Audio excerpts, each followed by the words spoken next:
Contente-toi de petits salaires, lança ma femme, assez fort pour que même le jardinier dehors s'arrête. Une demi-seconde de silence, puis le rire grognement de sa mère, celui qu'elle utilisait toujours comme une arme.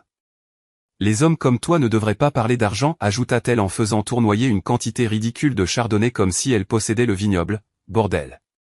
Toute la table se mit à rire. Comme si c'était une blague.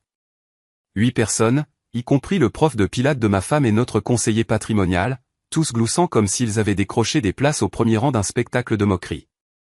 Et moi? J'ai passé les asperges, sans même sourciller. Juste un petit sourire, la fourchette dans une main, la dignité dans l'autre. La serveuse, qui assurait nos dîners depuis 6 ans, me regarda comme si elle voulait dire quelque chose, n'importe quoi. Mais que pouvait-elle dire? Elle avait besoin de son chèque. Contrairement à moi, apparemment. Voici ce que personne ne savait. Le vin qu'il buvait, la propriété où il dînait, la fondation sur laquelle il collait leur nom par vanité. Tout reposait discrètement sur une structure que j'avais bâtie. Pas créée, pas héritée, bâtie. Pendant qu'ils jouaient au loto de luxe et instagrammaient leur salade composée, je gérais le trust familial. Le vrai, celui que leurs avocats comprenaient à peine. Et pendant qu'ils riaient, mon téléphone, discrètement en mode silencieux dans ma veste, vibrait, signal reçu. Le texto disait, vous voulez que je commence à réallouer leurs 270 millions de dollars du trust? Ou j'attends d'autres insultes? J'ai verrouillé l'écran, plié ma serviette et me suis penché pour demander si quelqu'un voulait plus de sel. Parce que c'est ce qu'on fait quand sa femme se moque de vous devant des invités. On hoche la tête, on sourit, on passe ce foutu sel. Et si vous m'écoutez toujours, je dirai juste ceci, la plupart des gens ne s'abonnent jamais, mais ça aide l'équipe derrière ces histoires à continuer de les faire vivre. Ça encourage les discrets comme moi à parler. Revenons au dîner. Le dessert était une tarte au citron, sa préférée. La pâte était détrempée, mais elle la complimentait quand même, probablement par habitude. Sa mère, que Dieu bénisse cette colonne vertébrale de condescendance qu'elle appelait posture, pencha la tête vers moi et dit, ne boude pas, Thomas. C'est juste une blague. Vraiment? Quand quelqu'un vous dit qui il est, croyez-le du premier coup. Mais quand il vous dit ce qu'il pense que vous valez, riez. Assurez-vous que la comptabilité est exacte avant de décider de partir. J'ai débarrassé les assiettes moi-même. La serveuse a essayé d'aider. Je lui ai fait signe de ne pas s'en faire. Dans la cuisine, j'ai enlevé mon blazer, retroussé mes manches et lavé toute cette fichue vaisselle.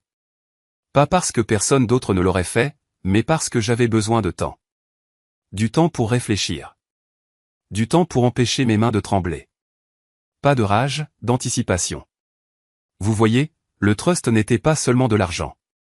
Il était conçu, bâti sur 2 décennies grâce à une diligence discrète, des sociétés écrans, des LLC imbriqués, des participations échelonnées et un réseau de structures parfaitement légales mais complexes. Mon beau-père m'avait demandé de le gérer après son AVC. Vous avez l'esprit de la discrétion, avait-il dit. Et je ne fais confiance à personne d'autre pour empêcher ces femmes de nous dépenser jusqu'à la tombe. Il est mort il y a 4 ans. Elles n'ont pas lu les petits caractères. Elles pensaient que je n'étais que le visage qui signait leurs chèques. Elles pensaient que le jet privé, les invitations au gala, la dotation de la fondation, les sacs Hermès assortis, tout cela était un hommage à leur lignée. Mais non. C'était des maths. C'était de la gestion. C'était moi. J'ai essuyé mes mains, suis allé dans mon bureau et ouvert le portail sécurisé vers le backend du trust. Authentification multifacteur, scan rétinien. Le truc habituel, accès interne à 270 millions de dollars d'actifs gérés, propriétés, titres, entités offshore. Tout ce qui pouvait, avec quelques transferts programmés et des clés d'autorisation modifiées, être mis en gel temporaire. Rien de dramatique, juste des frictions. Une petite indigestion financière. Je n'ai pas appuyé sur la détente. Pas encore. J'ai préparé du thé. Jasmin. Qu'elles dorment dans leurs draps de soie et leur rêve de supériorité. Parce que ce qu'elles ne comprennent vraiment pas, c'est que je n'ai pas besoin qu'elles m'aiment. J'ai juste besoin qu'elles me sous-estiment assez longtemps. Et ce soir, elles l'ont fait. Le lendemain matin, alors que la maison respirait encore le silence post-dîner, j'étais déjà dans le bureau. Pas celui, somptueux, près de la bibliothèque où ma femme mettait en scène ses appels Zoom dignes d'une influenceuse. Non, l'autre. Celui dans le couloir arrière avec les étagères poussiéreuses, l'armoire serveur bourdonnante et la porte renforcée dont elle n'avait jamais parlé. Parce que pourquoi le ferait-elle? Cette pièce ne se photographiait pas bien. J'ai ouvert le terminal et commencé ce qui ressemblait, pour tout observateur extérieur, à une journée de supervision de fond de routine. Mais à l'intérieur du système, je réarchitecturais discrètement la structure qu'elle pensait tout être la leur. Une holding à la fois, un pool d'actifs après l'autre. J'ai initié la migration de 5 LLC de classe B vers des trusts de dépôt temporaire, intouchables sans une double autorisation de ma part et d'un gestionnaire de portefeuille qu'elle n'avait jamais rencontré. J'ai renommé un compte commentaire rhétorique 01. J'ai gloussé. Mesquin, peut-être, mais profondément satisfaisant. À 9h04 du matin, une de ces cartes a été refusée dans une boutique. Pas juste un refus, un signalement. Ça a déclenché une vérification automatique de fraude. La caissière lui a demandé d'en essayer une autre. Elle l'a fait. Celle-là a marché. Alors elle en a ri. A probablement balancé sa tête en arrière en accusant les banquiers et leur système à la con. Mais quand elle a envoyé un texto à l'expert comptable de la famille, son numéro n'était plus attribué. J'avais désactivé son accès à minuit. Pas supprimé, juste rediriger toutes les communications, maintenant. Passer à travers un pare-feu que je contrôlais. Encore. Rien d'illégal, juste une restructuration administrative prudente. Le genre de truc qu'on attend de quelqu'un qui n'est pas dans le secret des dieux financiers, non? À 9h17, elle est arrivée dans la cuisine. J'avais déjà préparé les œufs. Je lui fais toujours des œufs à la coque, même quand elle est insupportable. C'est une habitude. Certains vestiges de l'affection d'autrefois mettent du temps à mourir.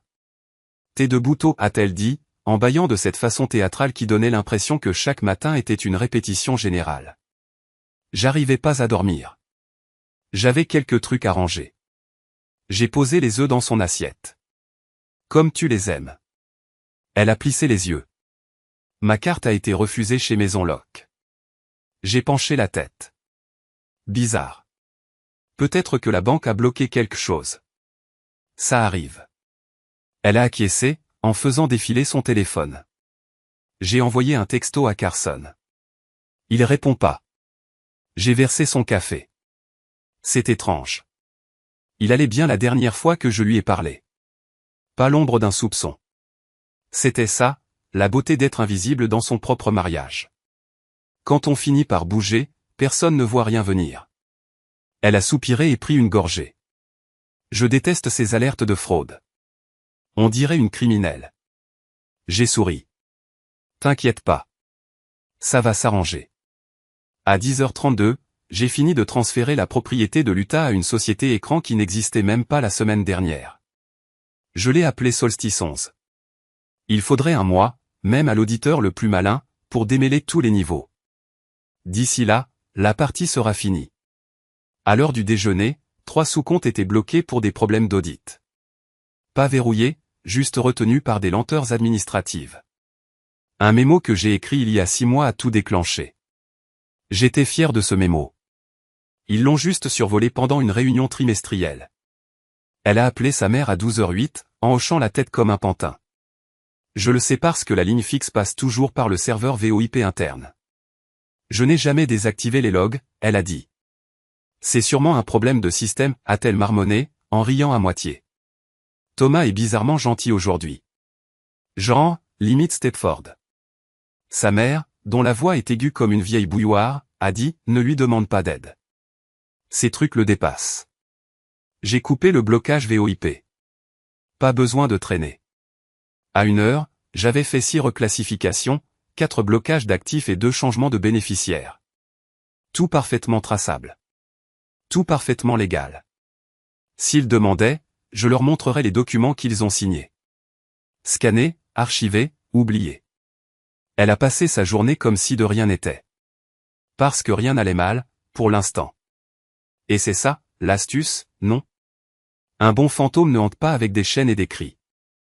Un bon fantôme vit dans les systèmes, réécrit les plans de la maison et laisse les habitants se balader sans rien voir jusqu'à ce que les planchers s'effondrent sous leurs pieds. Et quand il crie, il est trop tard. Jeudi, les fissures commençaient à apparaître, pas seulement dans les affaires, mais dans sa posture.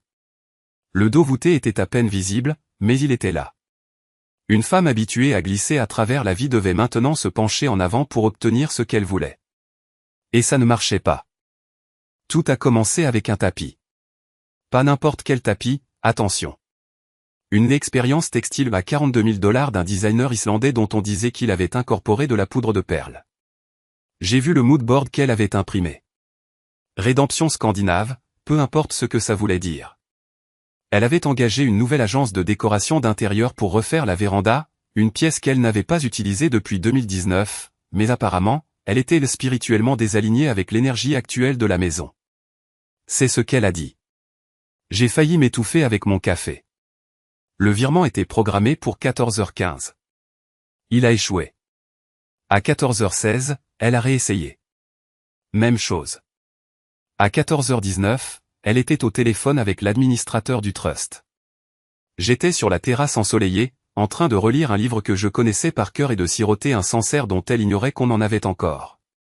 Sa voix portait à travers les portes ouvertes. Aiguë, irritée, le ton qu'elle réserve aux serveurs et aux directeurs d'hôtels de milieu de gamme. Il doit y avoir une erreur, a-t-elle claqué. Je suis administratrice.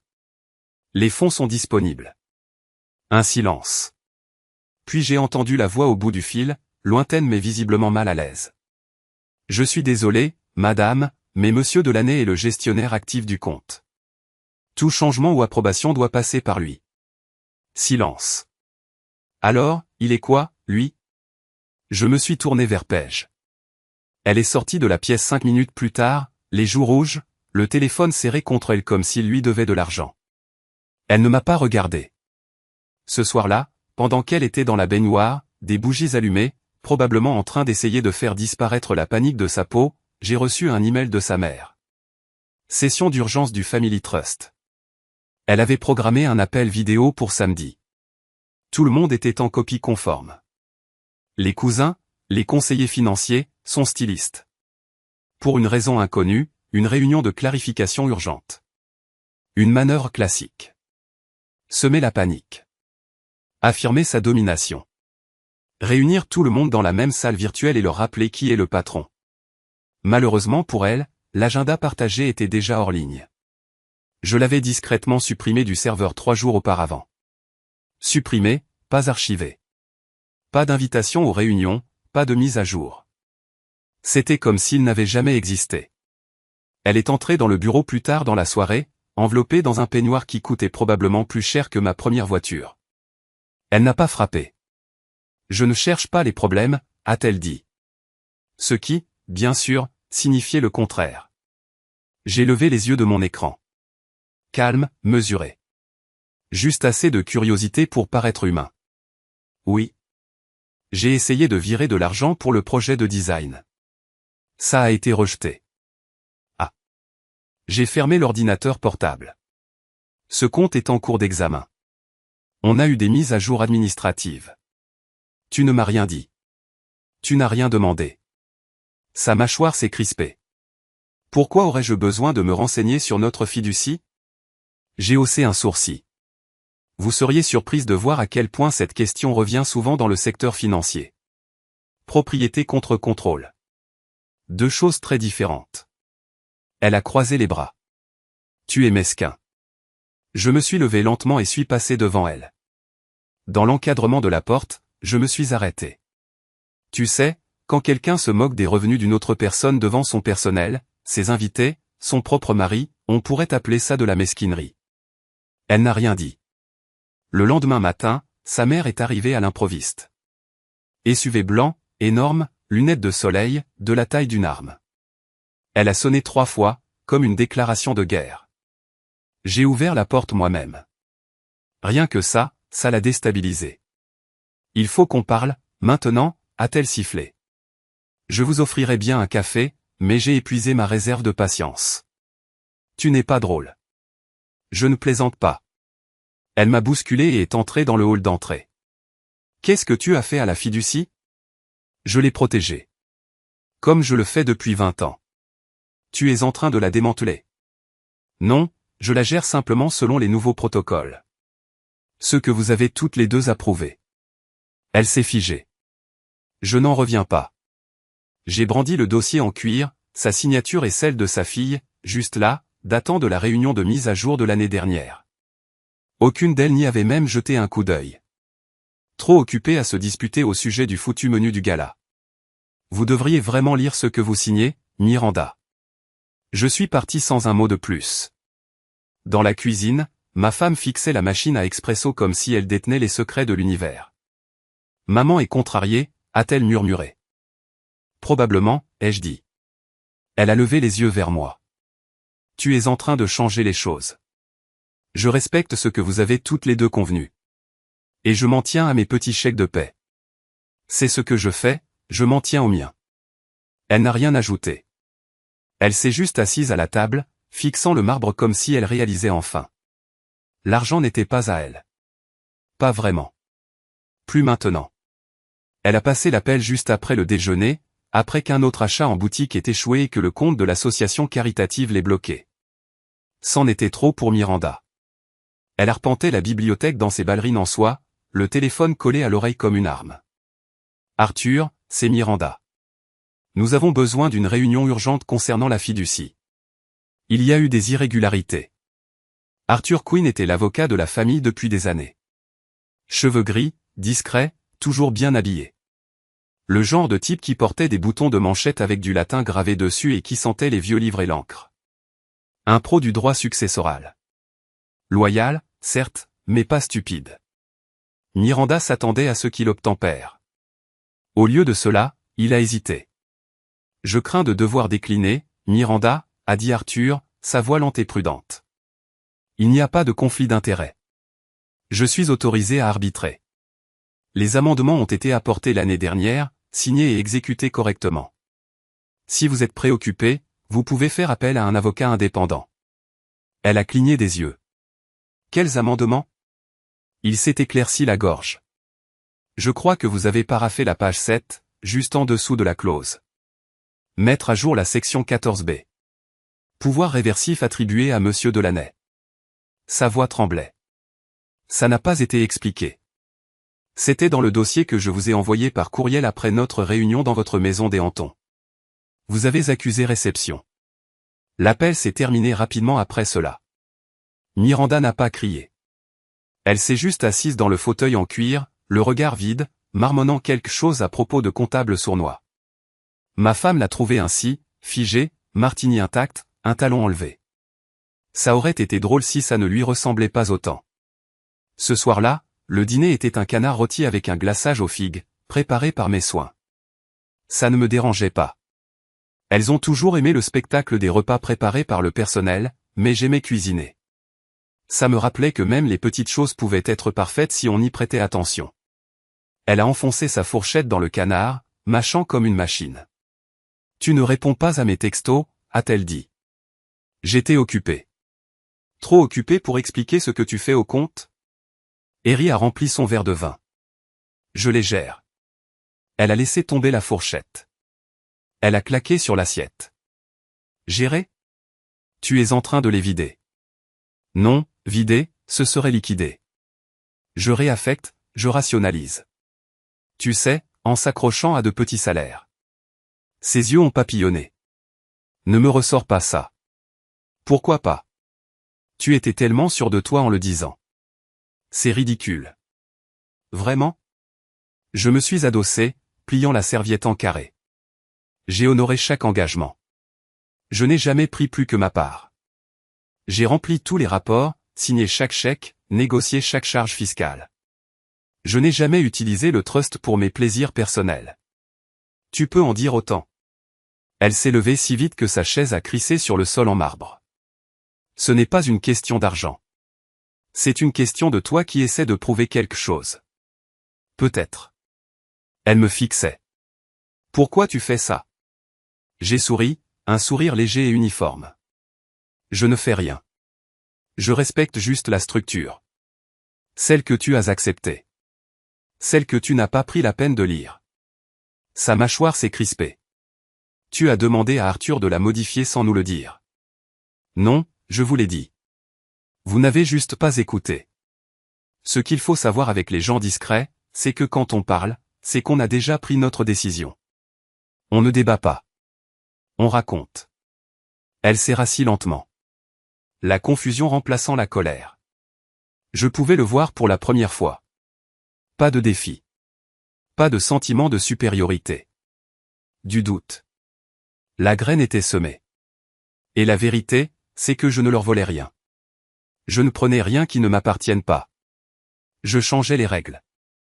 Ils étaient devenus paresseux, réécrivant les règles qu'ils pensaient qui se plieraient toujours à leurs désirs. Je n'avais pas besoin d'avocat ni de menaces. Les signatures étaient là. La trace était claire. Le silence était la seule surprise. Elle n'est pas venue se coucher ce soir-là. Je l'ai retrouvée des heures plus tard dans le salon, son ordinateur portable ouvert, des tableurs éparpillés sur la table. Essayant de comprendre quelque chose qu'elle n'avait jamais pris la peine d'apprendre. Il lui faudrait des jours justes pour trouver les bons documents. D'ici là, j'aurai 3 coups d'avance et je continuerai de sourire. Elle a commencé à fouiller le bureau à domicile vers midi. J'entendais les tiroirs claquer à 3 pièces de là, le papier glisser sur le bureau, le souffle coupé occasionnel quand un dossier était vide à l'exception de reçus et d'évaluations immobilières qu'elle n'avait jamais regardées. Elle n'avait jamais travaillé dans la finance de sa vie, mais maintenant elle essayait de reconstituer 15 ans de structuration de trust avec une manucure et une lampe-loupe. Je suis passé devant la porte et me suis arrêté. Ses cheveux étaient relevés, des lunettes de lecture à moitié sur le nez, le bureau recouvert de paperasse juridique qu'elle ne comprenait pas. Elle analysait des lignes comme si elles étaient dans une autre langue. Et c'était le cas, parce que rien de tout ça n'avait jamais eu d'importance pour elle. Jusqu'à maintenant. Elle a levé les yeux quand elle m'a entendu. Tu as le classeur? Celui avec les amendements de 2023. J'ai haussé un sourcil. Quel amendement? Tu sais lequel? A-t-elle rétorqué. Le trust. Je conserve tous mes documents au format numérique maintenant. Le papier se perd. Elle s'est retournée vers la pile, ne me croyant pas. Mais elle aurait dû. J'avais déjà déchiqueté les anciennes versions il y a des mois. Discrètement, légalement, en suivant toutes les règles. Elle a signé sans même le lire. Vers 14 heures, elle a appelé sa mère. J'ai tout examiné. Il n'y a pas ta signature sur le dernier paquet d'amendements. Une pause, puis la voix de Miranda, sèche et méprisante. Il a dit qu'il s'en occuperait. Il a dit que c'était juste de la paperasse, un peu de nettoyage du fiscaliste. Ma femme est restée immobile. Donc tu ne l'as pas signé? Non. Quoi? Une autre pause. Puis ma femme a chuchoté, parce que moi non plus. Elle a raccroché et s'est contentée de fixer le vide. C'est là que je l'ai vue, l'expression sur son visage. Elle n'était plus dans un bras de fer, elle tombait, et la corde qu'elle pensait tenir n'avait jamais existé. Vous voyez, il y a 1 an, j'avais rencontré Arthur, notre avocat de famille, celui qu'elle a toujours cru être de son côté. Je lui ai donné cette chose juridique compliquée, une fiducie, de multiples signatures nécessaires, des décisions bloquées. Le trust était lent, trop difficile à déplacer. La seule solution était de redonner tous les pouvoirs à la personne d'origine, moi. Tout ce qu'il fallait, c'était un petit changement. Pas de changement de qui reçoit quoi, pas de nouveau propriétaire, juste du pouvoir. Et c'est passé facilement, parce que quand il a été temps de signer, j'ai dit que je m'en occuperais moi-même. Ils ont acquiescé, trop occupés à planifier des vacances. Personne n'a posé de questions. Personne n'a rien signé. Ils se sont contentés de me le rendre, me faisant confiance. Ce qui était drôle, en fait. J'ai déposé le changement auprès du cabinet d'Arthur, avec un tampon numérique, notarié, et je l'ai mis dans le dossier du trust. Il y a même eu un appel vidéo où sa mère a dit « Oui, oui, occupe-toi de ça, Thomas. » Comme si j'étais un domestique qui repassait les draps. Alors je l'ai fait. Maintenant, les 2 seules personnes qui pensaient être aux commandes découvraient qu'elles n'avaient jamais pris la peine de l'être. Elles ont juste pensé que ce serait toujours à elles parce qu'elles étaient bruyantes et impolies. Ce soir-là, elle a tenté quelque chose de différent. Le dîner a été silencieux. Trop silencieux. Elle portait ce pull bleu doux. J'aimais sa voix, plus douce qu'elle ne l'avait été depuis des semaines. J'ai tout examiné aujourd'hui, a-t-elle dit, en mangeant de l'alibu et des asperges. Une grande partie est déroutante. J'ai acquiescé. Les trusts le sont généralement. Tu aurais pu me le dire. J'ai essayé, ai-je répondu, en buvant une gorgée d'eau. Tu m'avais dit de ne pas m'en mêler. Elle jouait avec sa fourchette. Je ne pensais pas ce que je disais. Tu l'as dit devant tout le monde. Une pause, puis doucement. Tu sais, je ne pensais pas que tu ferais quoi que ce soit. C'était le plus près qu'elle s'approcherait d'admettre qu'elle avait merdé. Je reposai ma fourchette. Et c'est ça, le problème. Elle cligna des yeux. Tu pensais que j'étais faible parce que j'étais discret. Je continuai. Tu pensais que les types discrets ne comptaient pas. Tu n'écoutes pas quand je parle. Et maintenant, tu paniques parce que j'ai enfin arrêté. Elle se pencha en arrière. Alors, on fait quoi maintenant? Je ne sais pas, dis-je. C'est à toi de me le dire. T'es l'expert en finance, non? Elle ne dormit pas cette nuit-là. J'ai vu la lumière sous la porte du bureau à 2h30 du matin. Je n'ai rien dit. Qu'elle cherche. Qu'elle fouille dans les vieux dossiers et les PDF. Elle trouverait tout en règle, chaque ligne signée correctement, et là, dans celui qu'elle n'avait jamais signé. Surligné en bleu clair sous la section 14B, il y avait les mots qui régissaient sa vie maintenant. La gestion revient à Thomas Delaney, sans limite. Elle ne s'était jamais demandé qui avait écrit ça, mais si elle l'avait fait, elle saurait que ce n'était pas Arthur. C'était moi. Le dimanche matin, Miranda était en mode contrôle des dégâts. Elle portait un tailleur Chanel crème qui hurlait « C'est moi qui commande » et avait réservé le salon privé du Greystone Country Club, où elle allait toujours quand elle avait besoin de redorer son blason. C'était censé être une réunion informelle avec les autres membres du conseil d'administration de la fondation familiale, mais quiconque connaissait Miranda savait ce qu'il en était vraiment. Un piège. Le groupe arriva à des heures différentes. Cette femme et un médecin à la retraite, tous riches et bourrés de botox, sirotant des boissons comme s'ils n'étaient pas sur le point de s'entretuer autour de gaufres. Je n'étais pas là, bien sûr. Je n'y aurais de toute façon pas été invité, même si j'en avais eu envie, ce qui n'était pas le cas. J'avais mes propres plans, à éplucher les derniers rapports que j'avais demandés aux auditeurs, ceux dont Miranda ignorait l'existence. À 11h12 précise, il fut question de la fiducie. Miranda, fidèle à elle-même, commença par un soupir. « Je ne veux pas vous ennuyer avec des histoires de famille », commença-t-elle, ce qui voulait dire préparez-vous à des histoires de famille. Mais Thomas a fait des choix douteux concernant la fiducie. Il transfère de l'argent, change des choses sans en parler à personne, et il m'a enfermé, moi et ma fille, en dehors de nos comptes. C'est vraiment inquiétant. Murmure, froncement de sourcils, hochement de tête. Puis une voix se fit entendre. Suzanne, 78 ans. Présidente du conseil d'administration à 3 reprises et n'a pas de temps à perdre avec les drames. En fait, dit-elle, en reposant sa fourchette, j'ai vu les nouveaux documents la semaine dernière. Les vrais, pas les ragots. Thomas est maintenant désigné comme le principal responsable financier. Miranda cligna des yeux. Ce n'est pas normal. Il est fiduciaire, mais le comité des finances est toujours conjoint. Suzanne pencha la tête. C'était l'année dernière.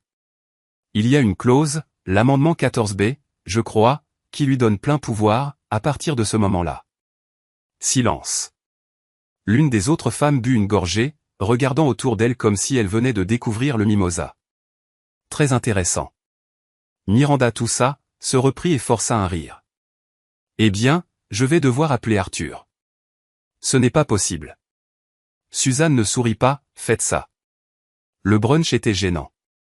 Tendu. L'ambiance avait complètement changé. Miranda, qui avait l'habitude de régner sur chaque pièce où elle entrait, n'était plus que la femme qui avait été légalement et publiquement rabaissée d'un cran. À 12h34, elle se leva d'un coup, prétextant un appel à une association caritative. N'a même pas fini ses œufs. Dehors, sur le parking brûlant du Greystone, elle ouvrit sa voiture et s'effondra pratiquement sur le siège du conducteur. Toute cette histoire de « c'est moi qui commande » s'effondrait déjà. Puis son téléphone vibra. C'était un texto de David Lansigne, le chef de l'équipe juridique de la fondation. Je fais confiance à Thomas. Il est stable. Vous, non. Elle fixa le message pendant une bonne minute. Tapa une réponse, la supprima, retapa, puis verrouilla l'écran. De retour à la maison, j'épluchai les statuts mis à jour de la fondation. De petites modifications, toutes votées et approuvées. Surtout des questions de procédure, mais il y avait une ligne que j'avais glissée il y a des mois. Le principal tuteur financier a le pouvoir discrétionnaire exclusif sur les protocoles d'allocation d'urgence. Cela signifiait que si elle essayait d'utiliser l'argent de l'association caritative comme une arme, de geler des subventions, de détourner des fonds ou d'utiliser le conseil d'administration pour obtenir ce qu'elle voulait, je pouvais tout arrêter d'un seul vote. Et, encore mieux, j'avais déjà le seul vote qui comptait. Le conseil d'administration. Les trésoriers. Pas avec des menaces. Pas avec du chantage. En étant bon dans mon travail. Vous voyez, ces gens ne veulent pas de drame. Ils veulent que les choses soient stables, prévisibles, sûres. Miranda était devenue une tempête. J'étais devenu la maison sûre. Plus tard dans l'après-midi, elle entra dans la maison en trombe, rouge de colère et silencieuse, ce qui était une combinaison bizarre pour elle. Ne m'a même pas regardé. Elle a juste dépassé le bureau et monté les escaliers, les talons claquant plus lentement que d'habitude. J'ai fermé l'ordinateur portable, me suis adossé à ma chaise et j'ai écouté ses pas s'éloigner dans le couloir. Ce brunch avait été son dernier rempart, son pouvoir social, son image, son groupe de béni-oui-oui soigneusement choisi. Et maintenant, même ça s'effritait. On n'est pas toujours obligé de prendre le pouvoir à quelqu'un. Il suffit parfois de rappeler à tout le monde qui le mérite vraiment. Et ensuite, on regarde les autres régler le problème à votre place. Elle est rentrée plus tôt de sa journée spa, qui, soyons honnêtes, consistait probablement à envoyer frénétiquement des textos à toutes les personnes que nous connaissions, en essayant de les rallier à sa cause. Ses clés ont tinté dans la serrure, ses talons ont claqué sur le carrelage avec leur assurance habituelle, jusqu'à ce qu'elle s'arrête juste devant mon bureau. Un homme en costume anthracite, tenant une fine serviette en cuir, est sorti dans le couloir. La quarantaine, parfaitement soigné, normal comme le sont les gens quand ils n'ont pas besoin de vous impressionner. Il lui a fait un signe de tête poli, a dit madame et s'est dirigé vers la porte d'entrée, l'air totalement détendu, comme s'il venait de remettre un royaume entier à neuf et de rendre le boîtier de fusible. Elle a cligné des yeux. C'était qui, lui? Je n'ai pas levé les yeux de mon bureau. Un gestionnaire de portefeuille. Pour qui? Pour le trust, ai-je dit, en refermant mon stylo comme si de rien n'était. On remet un peu d'ordre. Sa voix est devenue tranchante. Répartition de quoi? J'ai fini par lever les yeux vers elle.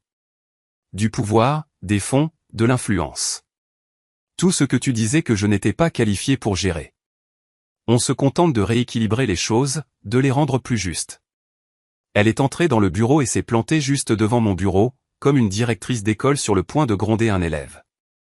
Mais elle devrait savoir maintenant que les rôles sont inversés. Équitable? Que dirais-tu de proportionnel au respect, ai-je dit, d'une voix monocorde? Elle a cligné des yeux. Pour la première fois depuis une éternité, elle n'avait rien à répondre. Cette petite pause, même pas une seconde, m'a tout dit. Elle avait peur. Bien fait. Pas d'être frappée, pas de se faire crier dessus, mais de quelque chose de bien pire dans son monde. De devenir insignifiante. Elle commençait à sentir les choses changer, à réaliser qu'elle n'était plus aux commandes. Tu fais ça pour te venger de moi, a-t-elle finalement lâché? Non, ai-je répondu, en me levant. Je fais attention. Ce qui, ironiquement, est la même chose qui a transformé ce trust en ce que tu penses avoir le droit de prétendre maintenant. Tu pensais que je n'étais qu'une formalité, un petit ajout sympathique à ton héritage. Une note de bas de page. Mais les notes de bas de page, quand elles sont bien écrites, changent tout le sens de l'histoire. Elle m'a regardé comme si je parlais une autre langue. Qu'est-ce qui te donne ce droit? Vous deux.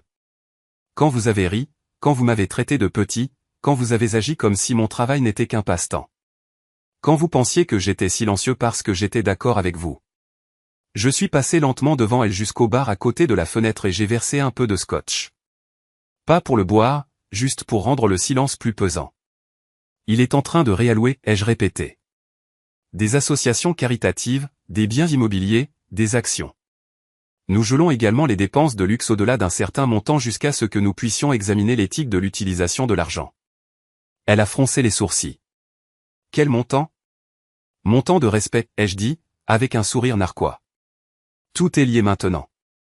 C'est alors que la rage est arrivée. Cette colère juste et tremblante qu'elle laissait toujours éclater quand elle n'obtenait pas ce qu'elle voulait. Ses mains tremblaient, non pas parce qu'elle avait peur, mais parce qu'elle savait que crier ne marcherait pas cette fois, qu'aucune méchanceté, aucun mensonge, aucun ton condescendant ne débloquerait les comptes. Tu vas ruiner cette famille. Non, ai-je dit, en prenant une gorgée de scotch.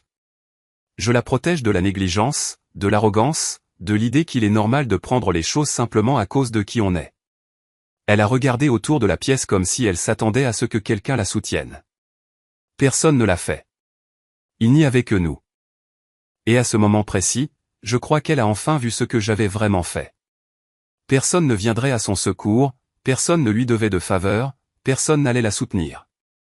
Tout ce sur quoi elle comptait avait été discrètement modifié pendant qu'elle était occupée à déjeuner et à acheter des tapis de luxe. Je vais appeler le conseil d'administration, a-t-elle sifflé. Je leur ai déjà parlé. Ils en ont marre de l'apparence des choses. Ils te colleront les trucs de la fondation, en souriant à Galu. Des inaugurations avec coupure de ruban. Pas de vrai pouvoir. Je vais rendre ça public. Tu passeras pour une mondaine folle qui a foiré ses propres papiers. Et je serai le type discret qui a fait tourner les choses. Pendant que la fête battait son plein, elle a quitté le bureau en trombe, heurtant le cadre de la porte. J'ai entendu la porte de la chambre claquer à l'étage, puis un cri étouffé par un oreiller. Je suis retourné à mon bureau. Quelques minutes plus tard, mon téléphone a vibré. Le gestionnaire de portefeuille avait déjà commencé la première partie du changement. Le contrôle n'était plus seulement une théorie. C'était réel. Signé, fait. Gravé dans le marbre. J'ai fermé les yeux une seconde, pas pour célébrer, mais parce que ça faisait du bien d'être enfin vu. Pas comme le type silencieux qui détient l'argent, mais comme celui qui sait où va chaque dollar et qui a enfin arrêté l'hémorragie. Ils étaient en retard de 43 minutes. Exprès, bien sûr. Le genre de retard destiné à montrer qu'ils sont aux commandes, à faire attendre les gens, à créer l'ambiance avant même de parler. Mais l'ambiance était déjà créée. Pas par eux. Plus maintenant.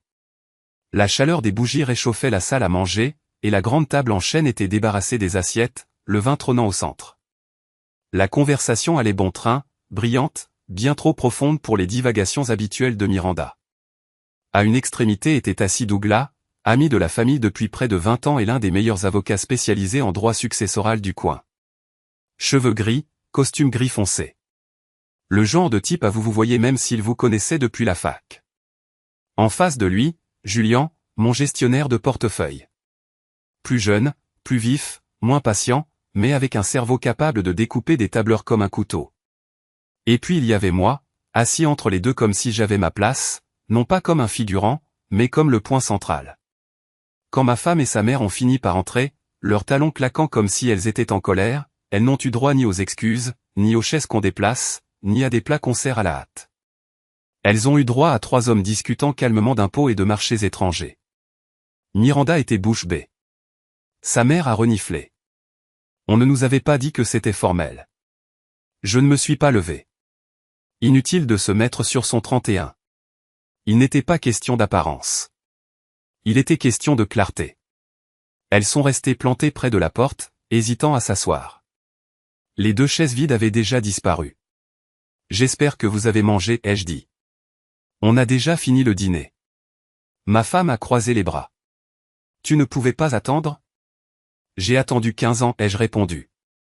La tension était palpable. Julien s'est adossé, buvant son vin.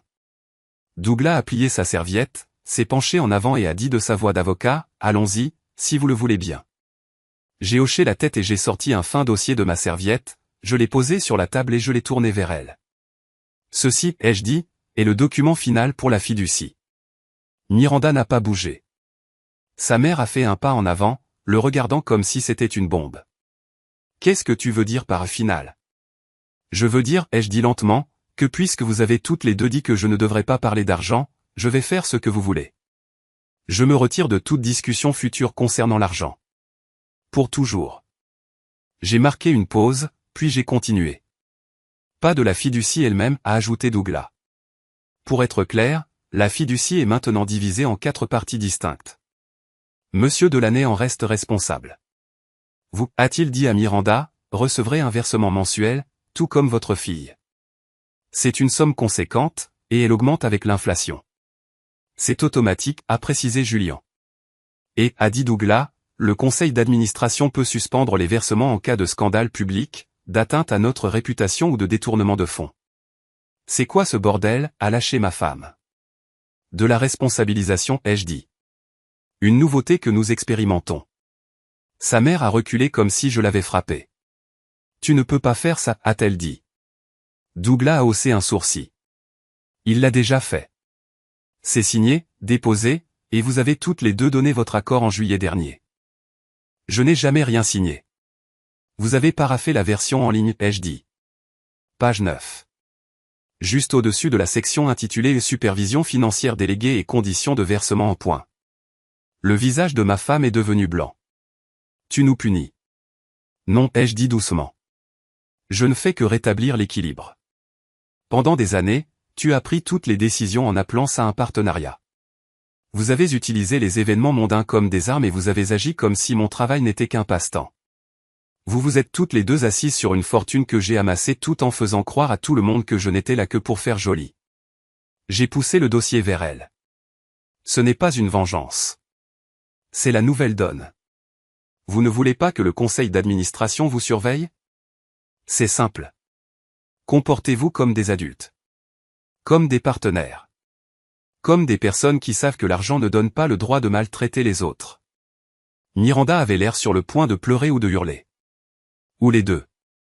Julien a fini son vin et s'est levé. Douglas a fait de même, prenant les papiers signés et les rangeant dans sa serviette. Je crois que c'est tout, a-t-il dit.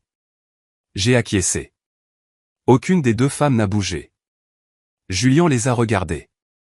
Bonne chance avec la nouvelle organisation. Après leur départ, je suis resté assis à table. Elle n'avait toujours rien dit. Pas un seul mot. Pas une larme. Pas une menace. Juste le silence. Un silence froid, choqué, brûlant. Je me suis levé, j'ai attrapé le dossier et je me suis arrêté à la porte. Pour que les choses soient claires, ai-je dit sans me retourner. Il n'a jamais été question de punition. Il a été question de respect. Puis je suis sorti, laissant derrière moi non pas un homme qui crie, non pas un homme qui supplie, mais un homme qui avait enfin ramené l'équilibre dans une maison qui avait été dirigée par l'arrogance pendant trop longtemps. Le pouvoir avait changé de camp. Définitivement. L'email est parti à 10 heures de pile, pas une seconde plus tard. Julien s'en est assuré.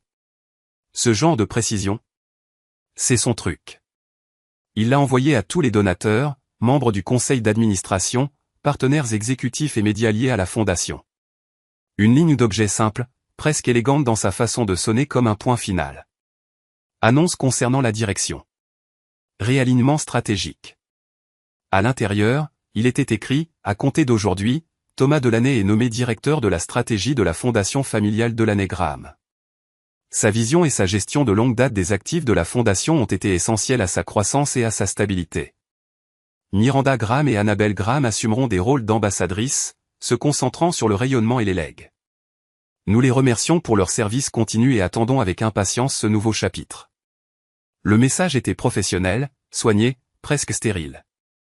Mais chaque mot pesait comme une lame avant de trancher.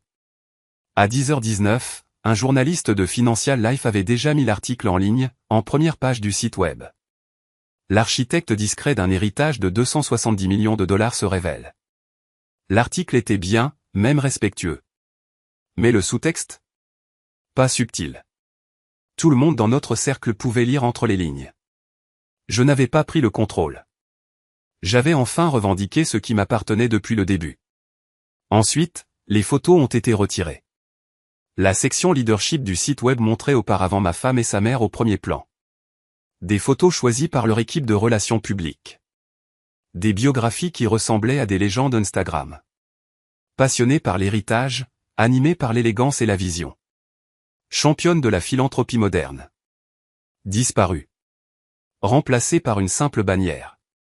Réalignement du leadership pour refléter la responsabilité fiduciaire et la stabilité stratégique. Ma bio a été ajoutée. Pas de photos, juste des mots. Des faits. C'est là que les hurlements ont commencé. J'ai entendu les pas à l'étage. Précipités, irréguliers, presque paniqués. Ma femme a fait irruption dans le bureau, une tablette à la main, l'écran encore illuminé par le communiqué de presse. Tu nous as mis dans l'embarras. Elle tremblait, respirait fort, superficiellement. Pas seulement de la colère. De l'humiliation, aussi. L'humiliation publique. La seule chose qu'elle avait toujours évitée, peu importe sur qui elle marchait. J'ai levé les yeux de ma chaise, interrompu la visioconférence et croisé les mains. Je t'ai protégé pendant des décennies, dis-je, calmement. Des regards, des questions, de toi-même. C'est une trahison. Non, interrompis-je, toujours calme. C'est la vérité qui éclate. Tu as détruit le bouclier dès que tu t'es moqué de moi devant une salle pleine de gens. Tu ne m'as pas seulement humilié. Tu as dit au monde que je n'avais pas d'importance. Elle me fixa, essayant de parler, mais rien ne sortit. Je continuai. Tu voulais diriger la fondation comme une soirée mondaine. Comme si c'était ta scène, ton bac à sable social. Tu as ignoré les chiffres. Tu as traité le conseil d'administration comme s'il s'agissait de personnel embauché. Tu as refusé de lire les politiques que j'ai mis des années à structurer. Tu m'as traité d'inutile, dit-elle, la voix brisée. Dédaigné. Tu ne m'as pas prévenu. Si, j'ai tout documenté. Tu n'y as juste pas fait attention. Elle faisait les 100 pas, comme un chien piégé. Ma mère est furieuse. Tu le sais. Elle appelle des avocats. Elle peut le faire. Mais les documents sont signés, et maintenant le monde est au courant. Ses mains tombèrent, molles. Le combat s'épuisait en elle plus vite qu'elle ne pouvait le cacher. Pourquoi maintenant, demanda-t-elle. Pas défiant. Pas même amer. Effrayé. Je me levai lentement, la dépassai pour aller à la fenêtre, et regarder le jardin. Les roses qu'elle disait trop masculines refleurissaient, riches, pourpres, ordonnées, résistantes. Parce que j'ai compris que protéger les gens des conséquences ne les rend pas meilleurs, dis-je. Cela les rend plus bruyants, plus audacieux et finalement destructeurs. Le silence flottait entre nous comme un vieux rideau pourri, lourd d'années de déni et de réécriture de l'histoire. Elle se tourna et murmura, « Ils vont en parler. » Ils en parlent déjà, dis-je. Mais pour une fois, ils parlent de la vérité. La porte s'ouvrit derrière elle. Miranda apparut, un téléphone à la main, le visage pâle. Elle nous regarda tous les deux, puis baissa les yeux sur son écran. La presse veut une déclaration commune, marmonna-t-elle. Je souris, petit et satisfait. Ils peuvent avoir la mienne. La vôtre devrait concerner la retraite. Elles partirent toutes les deux en silence. Je retournai à mon bureau, rouvris la visioconférence et fis un signe de tête à Julien. Prêt pour la phase 2. Il sourit. Ils n'ont rien vu venir. Non, dis-je. Mais ils auraient dû. La réunion se tenait dans l'ancienne salle en acajou de l'aile ouest du domaine. Celle où Miranda avait toujours insisté pour organiser la planification des fêtes, les galas de la fondation et ce qu'elle appelait les séances de stratégie d'héritage. Maintenant, cela ressemblait plus à une salle d'audience habillée de papier peint ancien. Tout le monde était en avance, sauf les deux femmes. Elles avaient l'habitude d'arriver en dernier. Elles sont entrées ensemble, avec une fausse contenance et des regards noirs subtils, leurs talons silencieux sur l'épais tapis perçant que j'avais fait restaurer. Silencieusement, sans un mot de remerciement, elles se sont assises à la longue table en face de moi, visiblement à l'écart du reste du conseil d'administration. L'avocat, Douglas, était déjà là. Julien aussi. Pas de buffet. Pas d'eau gazeuse. Pas de cérémonie. Juste des documents. Les membres du conseil d'administration m'ont salué en premier. Un petit changement par rapport à avant, quand tous les regards se tournaient vers Miranda dès qu'elle entrait. Pas aujourd'hui. Aujourd'hui, ils attendaient que je commence. Je n'ai pas commencé par un monologue. Pas de révélation dramatique. Pas de « je vous l'avais dit ». Je me suis juste levé, j'ai cliqué sur la télécommande et j'ai commencé à leur présenter le plan de transition final. Le portefeuille a été consolidé à travers 5 véhicules, dis-je, en pointant l'écran. 2 nationaux, 3 offshore. Niveau de risque ajusté. Le rendement annuel devrait dépasser celui de l'année dernière de 4,2%. Les dons aux œuvres caritatives sont maintenus, le financement du legs préservé. Des têtes aux chairs autour de la table. J'ai gardé une voix stable, professionnelle. L'accès administratif est désormais rationalisé. Une seule personne est responsable. Le conseil d'administration conserve un droit de regard, mais j'ai centralisé le contrôle afin de rendre les choses claires, transparentes et efficaces. Toujours aucune réaction de leur part. La mâchoire de Miranda était crispée. Ma femme fixait l'écran comme s'il était écrit en martien. J'ai terminé la présentation avec une simple diapositive noire. Pas de puce, pas de résumé nécessaire. J'ai marqué une pause, puis j'ai parlé. Vous m'avez demandé de ne pas parler d'argent, dis-je, en gardant un ton égal. Alors je ne l'ai pas fait. Elles se contentèrent de me regarder, attendant de voir ce qui allait suivre. Douglas ouvrit son dossier en cuir et commença à distribuer des enveloppes. Chacune scellée, gaufrée et étiquetée. À l'intérieur, dis-je, vous trouverez des notifications concernant la restructuration finale. Les documents sont déjà déposés et actifs. Il n'y a rien à contester. Aucun vote n'est requis à partir de maintenant. Les décisions concernant la fiducie, la fondation, tous les actifs, n'auront plus besoin de votre avis. Miranda attrapa son enveloppe, mais ne l'ouvrit pas. Ma femme ne toucha même pas la sienne. Vous êtes effectivement mise à l'écart, dis-je. Pas par punition, pas par dépit. Simplement parce que vous avez prouvé que vous ne pouvez pas gérer ce que vous n'avez jamais pris la peine de comprendre. Suzanne, l'une des administratrices, s'éclaircit la gorge. Nous avons voté la semaine dernière, ajouta-t-elle. Soutien unanime. J'acquiesçai. Merci. Miranda finit par parler. À peine. Vous prenez plaisir à ça. Je la regardai droit dans les yeux, sans ciller. Non. J'ai pris plaisir à le construire. Ça? C'est juste de l'entretien. La réunion se termina dans le silence. Pas d'argument, pas de lutte de pouvoir. Juste deux femmes qui avaient dirigé les opérations pendant des décennies, maintenant confrontées à une froide et dure vérité. Le rideau était tombé, et elles n'étaient plus aux commandes. Elles partirent sans un mot. Je retournai seul à mon bureau et fermai la porte. Le soleil du soir inondait le sol de rayons dorés. Je me dirigeai vers le buffet et sortis une bouteille de vin que j'avais gardée. Pas pour une célébration, mais pour un moment comme celui-ci. Quand la paix arrivait, non pas avec des trompettes, mais avec le silence. Je versai un verre et le posai sur le bureau devant ma chaise. Puis je posai un deuxième verre en face de moi, de l'autre côté du bureau. Vide, pas pour elle, mais pour les années que j'avais investies dans cette famille, cet empire, cette fiducie, pendant qu'elle levait les yeux au ciel, dépensait sans compter, se moquait de ma prudence, raillait mes calculs discrets. Je pris une gorgée, laissant le silence s'installer. L'autorité n'avait besoin ni d'applaudissements ni de feux d'artifice, ni même de remerciements. Elle avait juste besoin d'être conservée. Et je l'avais conservée parfaitement, discrètement. Enfin. It's okay, bro. Yo, what's good, Martinez? Can you invite my ass? Nah, just try to join, bro. His session is open. Wait a little bit.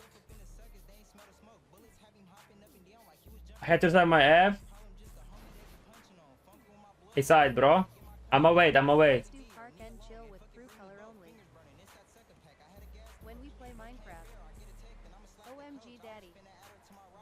Yo! When we play Minecraft?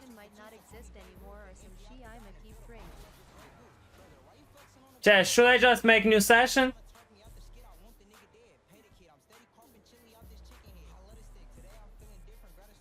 I'ma just make new session, chat.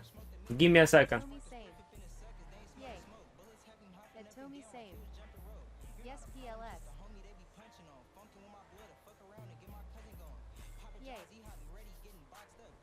Take him. Nah. Oh shit. If I leave right now, I'm gonna. You have to set app. It works, and I think. I don't wanna restart the app ski.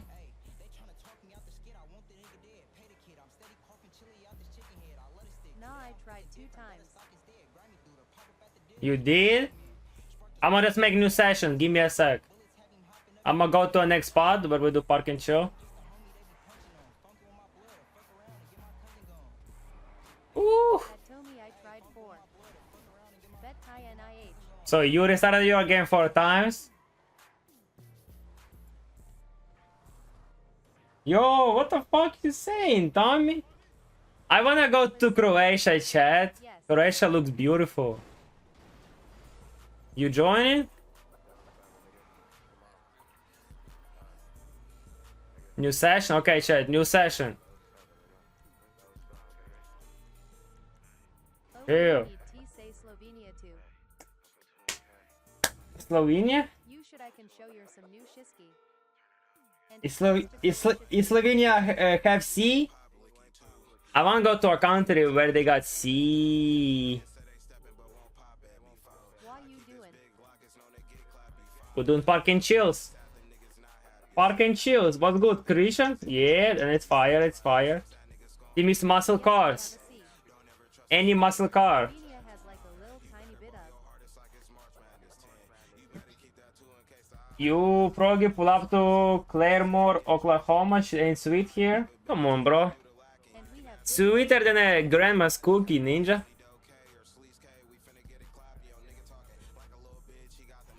Imagine they cannot join me no more.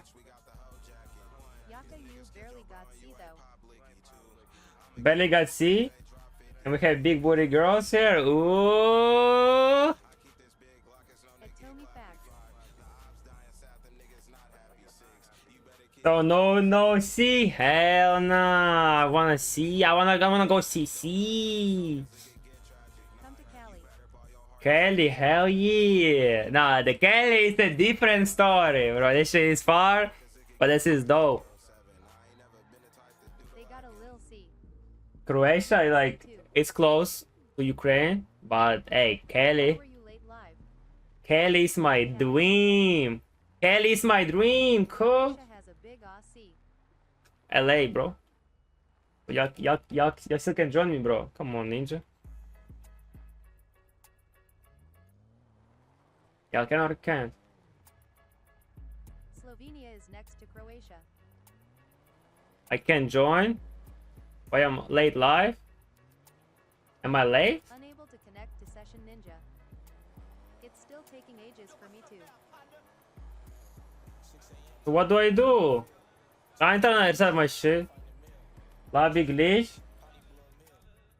I am gonna try now ski. I broke session. Do I just start a job? New sesh. Again? We have to upgrade to PS6. No. Fuck PS6, bro. Jay's tried to invite us. Bro, sai ball, no? You finish like this shit, motherfucker. Stream. PS No, bro. Restart game? No. sesh. Are you gonna get GTA 6 on our PS4? Yeah, I will get GTA 6 on my PS4. Already pre-ordered it, bro. Nah, new sesh, you're good. Nah, new session. Trying it eventually works. Only GTA today? Only GTA forever, gang. Mine just worked. That PS4 finna. If you go into Croatia, go to Split. Let me try though. It worked now, chat. Julian with the heart key. Appreciate that. Keep trying to join. Nah, it's good now. Nah, don't go to split. Why not, Tommy? I want to meet you IRL. Our house on our Minecraft world? I don't know, bro. Let's slide. Nah, bro. Give me some muscle cars. Now is working. Yeah, is see chat. It's good. Go to Zadar or big Oz cities with nature around them. Good boy. Good boy. Bro, chill, gang. Go to Zedder or big ass city with nature around them. That's what I like, bro. That's what I like. Che, team is muscle cars. Nah, mine ain't working. Your ain't working? Nah, it's tweaking. It's tweaking. Come on, bro. I How, sent you JS, invite everyone. how 9 people join me, Cole? If you want to come to Slovenia, come to Ljubljana or Kamnik. Bad. Who's gonna oil up Vincent's baby mama? So no Minecraft today, yes? Nah, bro, that's No Minecraft today, yes? I don't know, bro. sesh. Nah, bro, that's take two, bro. Just make a new sash. I did, gang.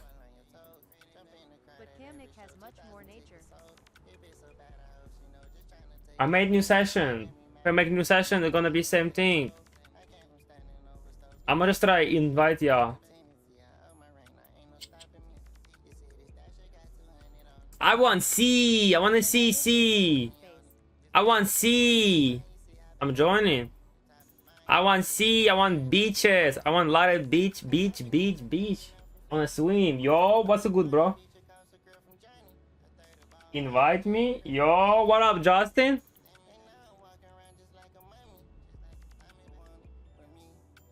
Bro. Go to South Africa.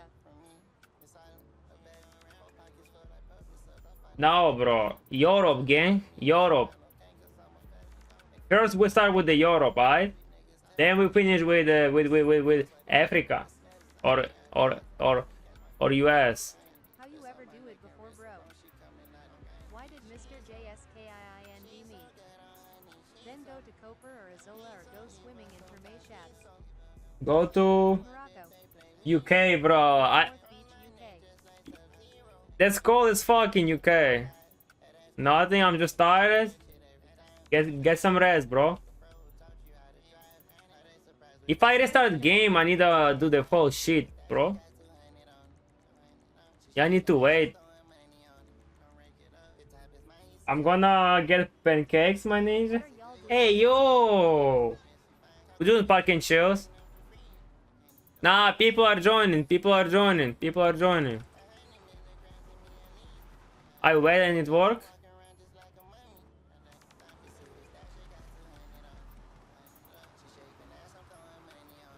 Muscle cars, chat.